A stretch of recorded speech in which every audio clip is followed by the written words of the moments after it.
Hello students, welcome to EPG Pathshala. In this course, you have studied what are solid waste, their composition, their characteristics and their generation rates.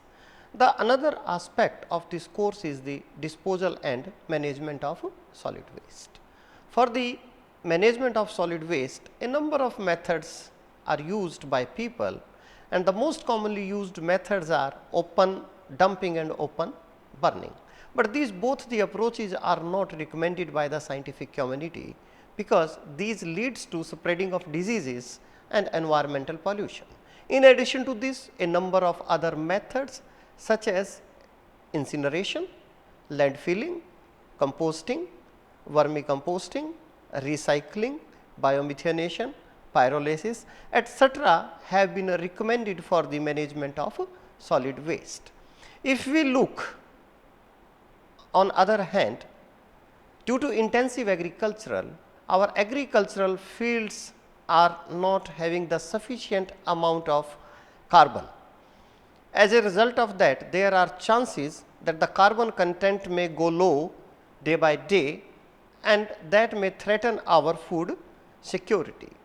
So, taking these two factors into account, one is the management of solid waste and other one is the maintenance of the nutrient level in agricultural fields. The scientists have recommended that if we do the composting of our solid waste, the solid waste can be converted into a very valuable manure, and that valuable manure can be used in our agricultural field, and this can help us to maintain the food security as well as the health of our agricultural fields. The learning objectives of this module are that what is composting, what are the properties of the compost, what are different phases of the composting process, what are different steps which are carried out during composting, what are the optimum conditions required for the good composting, what are different composting technologies, and what technological options have been suggested for the composting in rural areas of India. Any type of discarded and unwanted waste generated by animals or human activities is referred as solid waste. Solid waste arise from domestic, industrial or commercial activities in a given area, can be classified based on their material contents such as plastic, paper, glass, metal and organic waste, on the hazardous potential such as radioactive nature, flammability, infectious nature, toxicity or non-toxicity, as well as on the basis of origin such as industrial waste, domestic waste, commercial waste, institutional waste or construction and demolition waste. The functional component of waste management system include waste generation, means we have to identify the type of materials present in the waste, on-site handling, storage and processing of waste, waste collection, waste transfer and transport, waste processing and recovery and disposal of waste. As I told in the beginning that a number of safe disposal methods have been suggested for the management of solid waste. Some of the methods which are recommended and commonly used for the purpose of solid waste management are incineration, pyrolysis, composting, recycling and landfilling, and today we are going to discuss in detail about the composting of solid waste. What is composting? Composting is the process of decomposition or degradation of the waste, in which waste is progressively broken down by the living microorganisms. The degraded product or the final product which we get in this process is called as compost. This compost contains very important plant nutrients such as nitrogen, phosphorus and potassium, and this compost can be a very useful product for our agricultural fields to maintain the soil health and sustainability. The composting process can be of different types or can be classified in a number of ways depending upon the oxygen supply, temperature and technology used. On the basis of oxygen supply, composting can be of two types: aerobic composting and anaerobic composting. Aerobic composting is carried out in the presence of oxygen, in which aerobic microbes oxidize organic matter into carbon dioxide, nitrates and nitrite. Carbon is used as a source of energy and nitrogen is recycled in this process. In anaerobic composting, anaerobic microbes break down organic matter through the process of reduction. Here methane and carbon dioxides are produced in the process. Based on temperature, composting can be of two types: mesophilic composting and thermophilic composting. In mesophilic composting, the process is carried out in the range of 25 to 45 degree Celsius temperature. When the temperature is more than 55 degrees Celsius, then the process is called as thermophilic composting. On the basis of technology also, the composting process is of two types. One is called as windrow composting and second is called as mechanical composting. When the composting process is carried out in open, then it is called as windrow composting, whereas when the composting process is carried out in the enclosed spaces, then the process is called as mechanical composting. If we come to the properties of the compost is generally black brown to black in color with earthy odor. Black color indicate that it contains good quantities of the humic acid. pH of the compost is generally neutral and in the range of 6.5 to 7.5. The compost should neither be dry, lumpy or very watery. The level of nitrogen, potassium and phosphorus should be more than 1% each. The CN ratio of the compost should be in the range of 15 to 20, because CN ratio is an indicator of the stabilization of the waste. If the CN ratio is in the range of 15 to 20, we can say the waste is stabilized. Ministry of Environment and Forest, Government of India has drafted the standards for the compost. The standards for the heavy metals are given here. The maximum acceptable limit for arsenic is 20 milligram per kilogram, for cadmium is 20 milligram per kilogram, for chromium the maximum acceptable limit in the compost is 300 milligram per kilogram, whereas for copper and lead the maximum acceptable limit is 500 milligram per kilogram. For mercury, the acceptable limit is 10 milligram per kilogram. For nickel, the acceptable limit is 10 milligram per kilogram, and for zinc, the maximum acceptable limit is 2500 milligram per kilogram of the compost. If we look at the process of composting, in this process microbes are allowed to feed on the organic matter, and in this process they produce humus, that also called as compost, water, carbon dioxide and heat. Composting is having three phases. One is mesophilic phase, second is thermophilic phase and third is maturation phase. Mesophilic phase lasts for a couple of days and the temperature in this phase remains about 40 degree Celsius. Thermophilic phase lasts for few days to several months, and in this phase temperature remains somewhere 55 degree Celsius to 65 degree Celsius, whereas the maturation phase is cooling and curing phase and it may also last for several months. In the process of composting, different types of microorganisms are involved, but the major microorganisms which are involved in the process of composting are mesophilic and thermophilic bacteria. Along with these mesophilic and thermophilic bacteria, actinomycetes, fungi, protozoa and rotifers also play an important role in the process of composting. If we discuss about different phases of the composting, the first phase is mesophilic stage. This is the first stage of composting. At the beginning of the composting process, the mesophilic bacteria proliferate and increase the temperature of the pile or heap to 45 degree Celsius. The mesophilic bacteria can even include E. coli and other bacteria from the human intestine tract. This stage lasts for a couple of days, after which the temperature of the pile increases up to 55 degree Celsius or higher. Henceforth, the thermophilic bacteria takes over the compost pile. Once the thermophilic bacteria appears, then the thermophilic stage or thermophilic phase starts. This is the second stage of the composting process. In this process, thermophilic microorganisms are very active and produce a lot of heat. The temperature goes up to 70 degrees Celsius. Such high temperature lasts only for few days. It remains localized in the upper portion of the pile where the fresh material is being added. At this high temperature, the disease causing organism as well as weeds of seeds of weeds are killed. Hence, the compost so produced is free from diseases as well as weed seeds.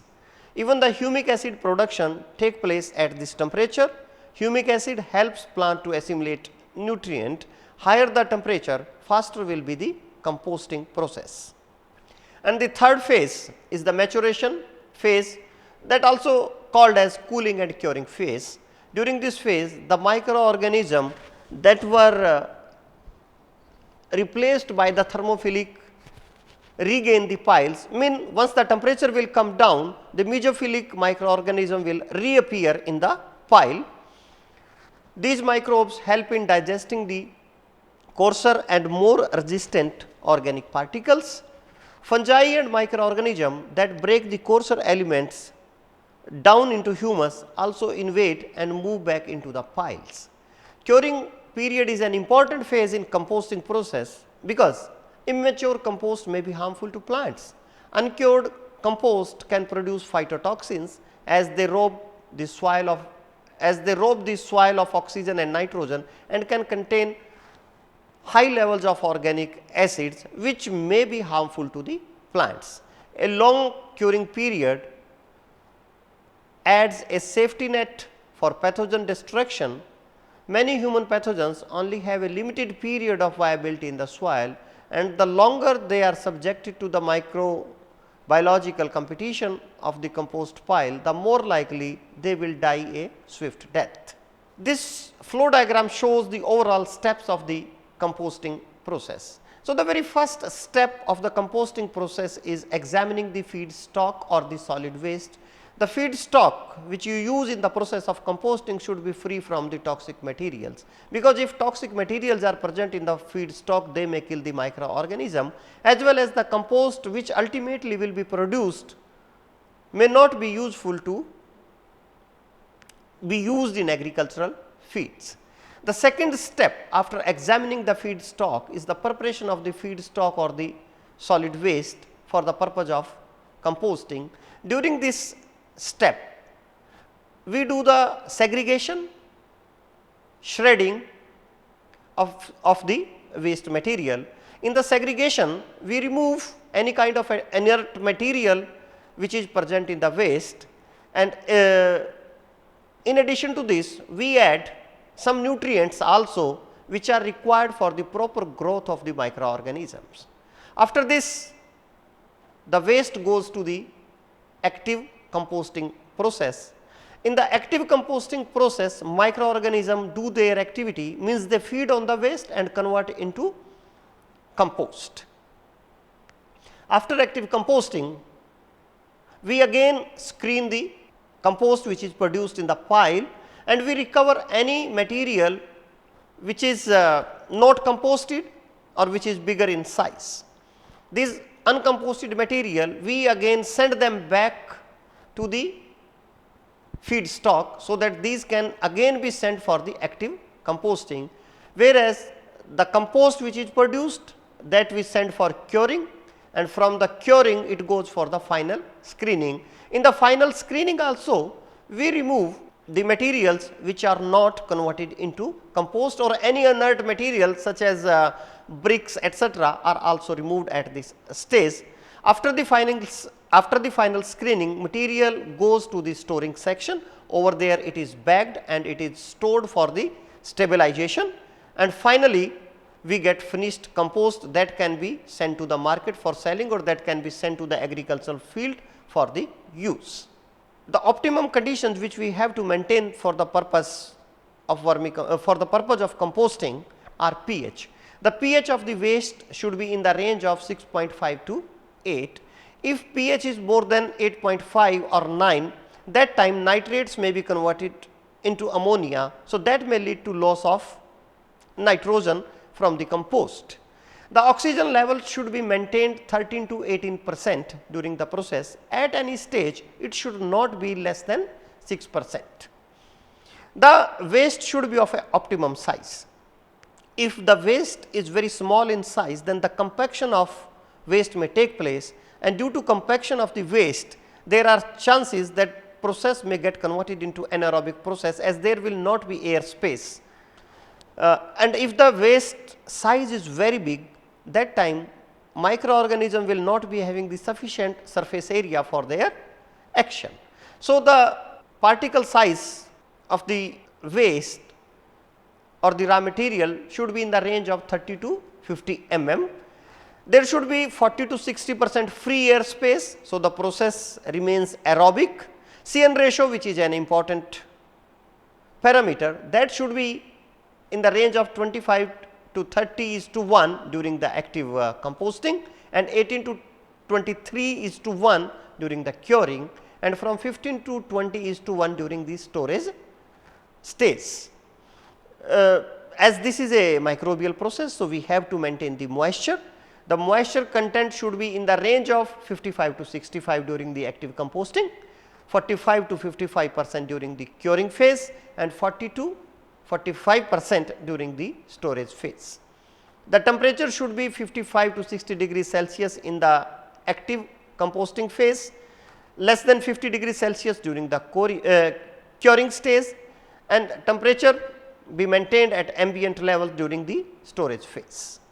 Yes, now we will discuss different composting technologies, because composting process is carried out in a number of ways. One method of composting is called as static pile. When we do this composting, the first step is the feedstock preparation. In the feedstock preparation, we reduce the size and we do the mixing of the waste. The pile or the windrow of composting material receives minimum turning, that is 1 to 4 turning and aeration. It takes longer to produce a finished compost product than with other technologies. In case providing mechanical aeration, that is forced air, it becomes an aerated static pile. Aeration reduces the processing time required for the composting. An aerated static pile system can be enclosed in a building also. A finished product can typically be produced in 12 to 18 months in the static pile. The another method of composting is windrow composting. Here also the first step is feedstock preparation. As mentioned earlier, in the feedstock preparation we do size reduction and mixing of the waste.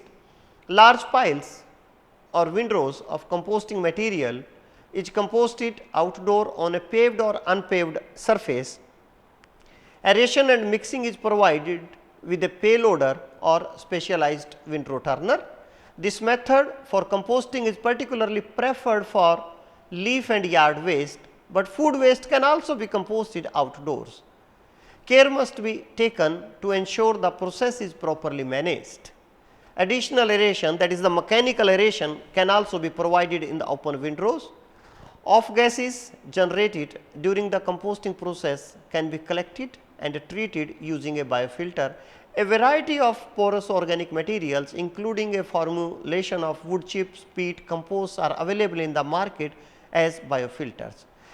A finished product can be produced in 6 to 12 months during the open windrow composting. Enclosed channel composting process.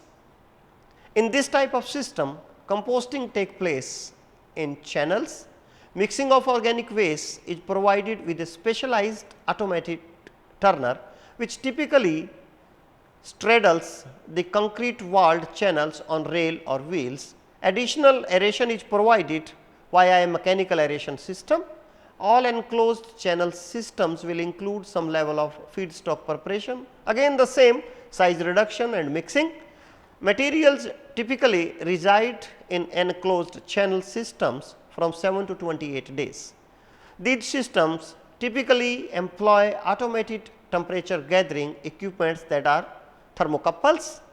These systems include a mechanical off gas removal system and odor abatement infrastructure, that is by filters as told earlier. After discharge from the channel, compost is cured in a separate area, often employing a windrow type technology. In the enclosed channel composting, the finished product can be produced in 3 to 6 months. In vessel composting is another method of composting. In this type of system, composting takes place in a purpose built container or tunnel. A composting system employing this system will have one or more number of containers. This is a modular system, so additional containers, that is to increase the processing capacity, can be added as required. Aeration is provided via a mechanical aeration system. In all in-vessel systems will include some level of feedstock preparation also. Materials typically reside in in-vessel system for 3 to 14 days. These systems employ sophisticated automated temperature gathering equipments, that is thermocouples. These systems typically include a mechanical off gas removal system and odor abatement infrastructure, that is biofilters. After discharge from a composting container, compost is cured in a separate area, often employing a windrow type technology. The finished product can be made in 3 to 6 months in the in-vessel composting. Ministry of Drinking Water and Sanitation, Government of India has suggested several technological options for the management of solid waste in the rural areas. These method includes pile method of composting, Nadep method of composting, Bangalore method of composting, Indore method of composting, Coimbatore method of composting, vermicomposting, thermophilic composting and biogas technologies. Among these, you will study some in other modules. In this module, we will talk about Nadep method, Bangalore method and Indore method. Nadep method of composting. The Nadep method of organic composting was developed by a Gandhian follower, Shri N.D. Pandhari Pandey. In this method, compost can be prepared from a wide range of organic materials, including dead plant material such as crop residues, weeds, forest litter, cattle dung and kitchen waste. In this method of making compost involves the construction of a simple rectangular brick tank with enough space maintained between the bricks for necessary aeration. The size of the tank is 3 meter into 1.8 meter or 3.6 meter into 1.5 meter internally, with 25 centimeter thick perforated brick wall all around in mud or cement mortar to a height of 0.9 meter above ground. The above ground perforated structure facilitate passage of air for aerobic decomposition of the solid waste or the materials which are taken in this bin. The floor of the tank is laid with bricks. The ingredients or the raw materials for making compost are agro waste, animal dung and soil in the ratio of 45:5:50 by weight. The ingredients are added in layers starting with vegetable matter followed by dung and soil in that order. Each layer can be of about 45 kilogram vegetable matter, 5 kilogram of dung mixed with some 70 liters of water and 50 kilogram of soil. So, you can make up to 30 layers in the tank. To maintain the Nadep bin, the number of layers can be reduced. You can have even 15, 10 or 20 layers. After 50 to 30 days of filling the organic biomass in the tank gets automatically processed down to 2 feet.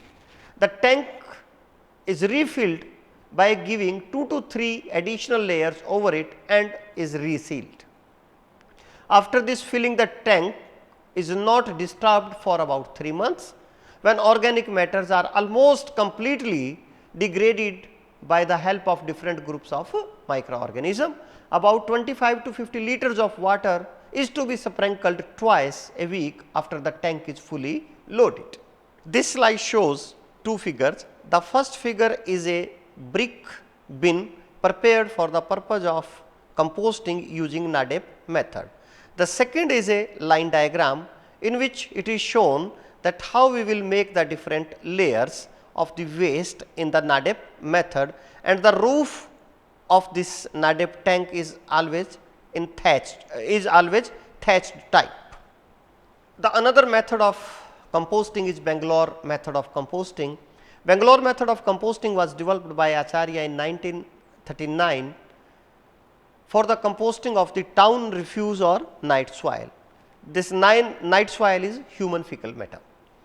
This process also called as hot fermentation method of composting or the Bangalore method.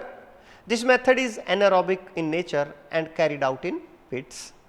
Initially, the waste is anaerobically stabilized in pits where alternate layers of organic waste and animal dung are laid.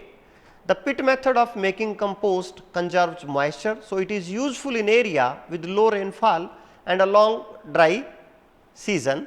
It should not be used in wet areas as the compost may become waterlogged.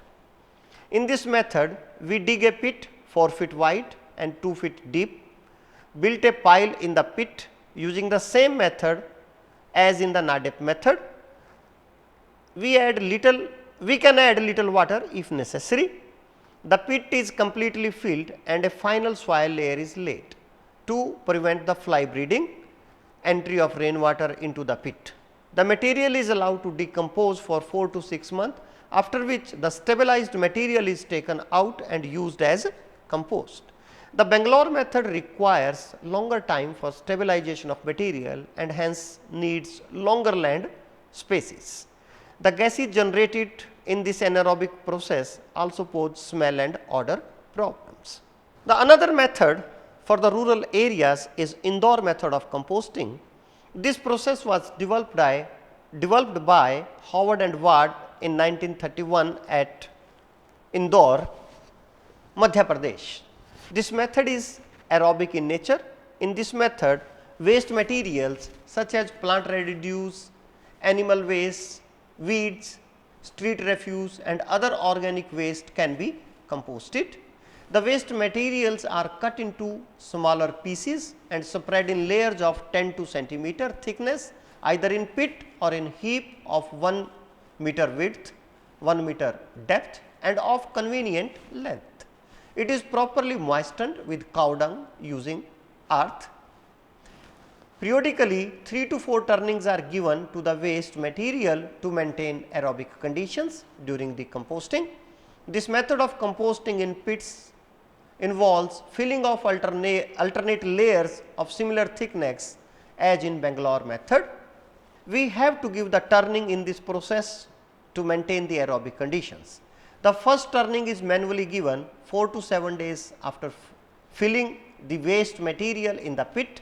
The second turning is given after 5 to 10 days, 5 to 10 more days. Third turning is given after 5 to 10 days. Further turning is normally not required and the compost is ready in 4 to 5 weeks.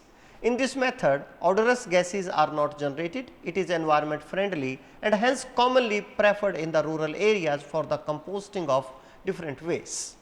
Students, to sum up, in this module we have learned that what is composting, how the process of composting is carried out, what are different phases of the composting and what are different types of composting and what are different composting methods used in the rural areas.